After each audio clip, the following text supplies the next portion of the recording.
मला नेहमी प्रश्न पडायचा की सत्यनारायणाच्या प्रसादासारखा शिरा कसा होत असेल, एकदम मऊसूत कापसासारखा, आणि मला कधीच का जमत नाही.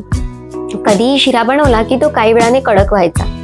पण म्हणतात ना, प्रत्येक पदार्थाची आणि बनवणाऱ्याची एक गोष्ट होऊन जाते. अगदी तसं काही आमच्याकडच्या यावर्षीच्या कन्यापूजनावेळी मी ठरवलेलंच की आज तर प्रसादासारखा शिरा मी बनवणारच. आणि का कोणास ठाऊक, पण त्याच वेळी देवीने तथास्तु म्हटलं असावं.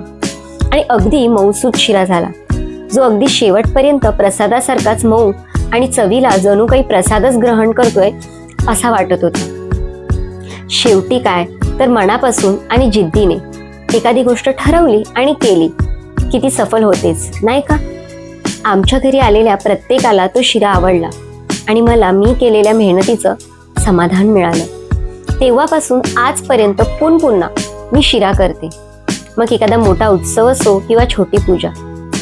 माझ्यासारख्या तुमच्यामध्ये असलेल्या नवशिक्यांसाठी माझी ही शिऱ्याची रेसिपी आवडल्यास नक्की पुन्हा याच ठिकाणी या.